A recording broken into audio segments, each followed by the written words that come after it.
Good morning, students. Today we are going to read chapter number 4, The Old Clock Shop. It is Christmas Eve and closing time for shop. ये Christmas की शाम है और दुकानों के बंद होने का समय. Ray's old clock shop is still open. रे की जो ओल्ड क्लॉक शॉप है, पुरानी जो घड़ियों की दुकान है, वो अब भी खुली हुई है. Two shoppers call at this late hour. दो जो दुकानदार हैं वे उसको इन अंतिम घंटों में पुकारते हैं. Christmas Eve had arrived. Christmas की जो शाम है वो आ गई थी. As last minute. अंतिम क्षणों में. Shoppers were going home. दुकानदार अपने घर जा रहे थे. A thick white sheet of snow. एक मोटी सफ़ेद बर्फ़ की चादर ले और Salt Lake City. Salt Lake जो सिटी है यूएसए का, उसके ऊपर जो है महसूस हो रही थी या बर्फ़ गिरनी शुरू हो गई थी. Yet the lights were still burning in the old clock shop. लेकिन अब भी जो ओल्ड क्लॉक शॉप थी उसके अंदर लाइट जल रही थी. एज रे, जैसा कि रे इट्स ओल्ड डेफ ओनर, इसका बूढ़ा बहरा मालिक, वर्कड ऑन ए क्लॉक, एक घड़े पर काम कर रहा था. He had sold that day, जो उसने उस दिन बेचना था. Having finished his work, Ray stood up. अपने कार्य को समाप्त करके रे खड़ा हो गया. And was on his way to the back room. और किस तरफ था वो? अपने वापस जाने के लिए वापसी वाले कमरे की तरफ था. When A cold rush of air, जब एक ठंडी हवा का झोंका, फ्रॉम द फ्रंट डोर, सामने के दरवाजे से, hit the back of his neck, उसकी गर्दन के पिछले भाग से टकराया. He turned to meet a last minute shopper. वह मुड़ा अंतिम क्षणों में दुकानदार से मिलने के लिए. But his old wise eyes, लेकिन उसकी बूढ़ी बुद्धिमान आंखें, टोल्ड हिम, उसको बता रही थी, that this was not a shopper, कि यह दुकानदार नहीं था. ही सा टू मैन, उसने दो आदमियों को देखा. वन इन हिज 20s, एक 20 वर्ष के आसपास. द अदर क्लोजर टू 50, और दूसरा 50 के लगभग. The younger man remained at the door. जो युवा आदमी था वो दरवाजे पर रहा. The older man approach the counter, और बूढ़ा आदमी जो है काउंटर के नज़दीक पहुंचा. With no sign of friendliness in his eyes. उसकी आंखों में फ्रेंडलीनेस, दोस्ताना भाव नहीं थे. Ray was able to hide his growing fear. Ray ने अपने बढ़ते हुए भय को छुपाने का प्रयत्न किया, या रे अपने बढ़ते हुए जो भय था उसको छुपाने में समर्थ था, एबल था. As he slowly pushed a note pad. जैसे ही उसने धीरे से एक नोट पैड होता है, उसके ऊपर हम लिखकर अपनी बातें कह सकते हैं, दूसरे की जान सकते हैं. तो उसने धीरे से एक नोट पैड जो है उसकी तरफ सरकाया. And a pencil across the counter, और एक पेंसिल को. He smiled at the unfriendly face. वह उस गैर दोस्ताना चेहरे के ऊपर मुस्कुराया. Then pointed to his ears. तब अपने कानों की तरफ इशारा करते हुए. एंड शुक हिज हेड, और अपने सिर को हिलाया. फ्रॉम साइड टू साइड, एक तरफ से दूसरी तरफ. A quick look of surprise changed the man's face as he started the notepad. A quick look of surprise change the man face. एक दम से जब उसने उस आदमी के बदलते हुए चेहरे को देखा तो वह हैरान हो गया। As he studied the note pad, जैसे ही उसने नोट पैड को पढ़ा, देन टर्न, तब वह मुड़ गया, एंड सेड, और कहा, समथिंग टू हिज फ्रेंड, उसने अपने दोस्त को कुछ कहा। Ray use the chance to look closely at the man, Ray ने उस अवसर का प्रयोग किया जब वह आदमी पीछे की तरफ मुड़ा तो उस आदमी को निकटता से देखने के लिए रे ने उस अवसर का प्रयोग किया। Paying attention to the shape of a gun, उसने जो गन थी, जो बंदूक थी, उसकी जो शेप थी, जो आकृति थी, उसकी तरफ ध्यान दिया। एंड ए रेस्टलेस हैंड, और उसके बेचैन हाथों की तरफ, in the man's right coat pocket, उस आदमी के दाएं हाथ की तरफ वाली जेब में। उसने अपने उसके बेचैन हाथों को और जो गन थी उन सबको ध्यान से देखा। Anger boiled with in him, उसके अंदर जो गुस्सा था वो उबल गया। But it was kept down by an inner voice, लेकिन उसकी जो अंतरात्मा थी, अंतर की जो आवाज़ थी, उसके द्वारा उसने अपने आप को शांत किया। दैट सेड, जो वह कह रही थी, बी स्टिल, शांत हो जाइए। He wrote on the note pad, उसने नोट पैड के ऊपर लिखा, मे आई हेल्प यू, क्या मैं आपकी मदद कर सकता हूँ। For the first time the older man look directly at Ray and smile, for the first time, पहली बार जो बूढ़ा आदमी था उसने सीधा डायरेक्टली रे की तरफ देखा, एंड स्माइल, और मुस्कुराया। एक क्रूल मॉकिंग स्माइल, एक निर्दयी मजाक करने वाली मुस्कुराहट। दे बोथ अंडरस्टूड, वे दोनों समझ गए, वाई ही वॉज देयर, कि वह वहाँ पर क्यों था। Why his friend remained at the door, उसका दोस्त दरवाजे पर क्यों रह गया था।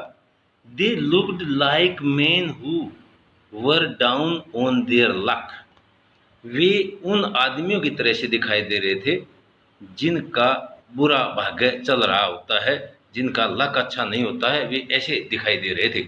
And were now ready to try somethings, और अब वे किसी चीज़ को ट्राई करने का प्रयत्न कर रहे थे, तैयार थे किसी चीज़ का को ट्राई करने के लिए। They would later be sorry about, वे बाद में गलती पर हो सकते थे। द क्लॉक्स टिक डाउन, घड़े बजने लगे। रे कामली रोट अनदर मैसेज, रे ने चुपचाप दूसरा मैसेज लिखा।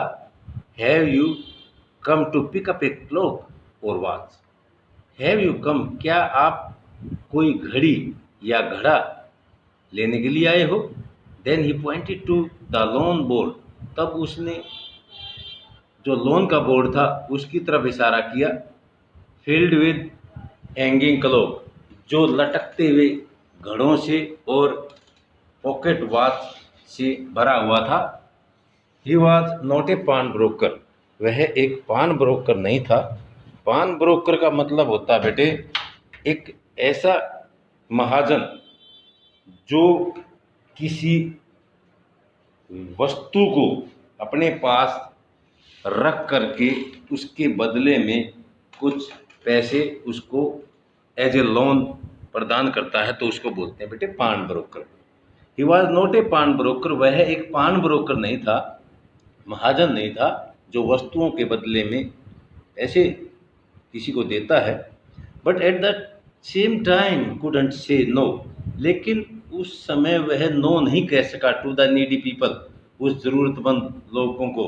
Who palace their old watches, जिन्होंने अपनी और क्लॉक्स बिफोर हिम, भाई हु प्लेस, जिसने अपनी पुरानी घड़ियां और घड़े उनके सामने रख दिए थे, वह उनको नो नहीं कह सकता था। For any things they could get, वे उनमें से कुछ भी ले सकते थे। He loan more than he should, वह ज़रूरत से ज़्यादा लोन देता था। They would be there when the owner wanted them back. They would be there, वे वहाँ होंगे जब जो मालिक है उनको वापस चाहेगा। भाई जब मालिक चाहता है कि भाई आप आ जाइए तो उनको वापस आना होगा। एट द सेम टाइम उसी समय he had paid with no interest, उसने जो है पैसे दे दिए थे बिना किसी ब्याज के। Then the older man seemed to feel a little easier, तभी उस बूढ़े आदमी ने थोड़ा सा अपने आप को ईजियर मतलब आरामदायक महसूस किया। Took out his hand from his pocket, और अपनी जेब से क्या निकाले, हाथ निकाले। And quickly looked at the watch, और एकदम से उस घड़ी पर देखा। ऑन हिज वेस्ट, जो उसकी कलाई पर थी। How much will you give me for this, आप इसके लिए मुझे कितना दे सकते हैं। इस घड़ी के ऊपर जो उसकी कलाई पर थी, भाई इस घड़ी का मुझे कितना दे सकते हैं आप कितना देंगे इसका। द मैन रोट, उस आदमी ने लिखा। रे नोटिस्ड ए लिटल शेम, रे ने थोड़ा सा शर्म महसूस की। इन द ग्रे आई, उन बूढ़ी आंखों में। लुकिंग एट हिम, जो उसके ऊपर देख रही थी।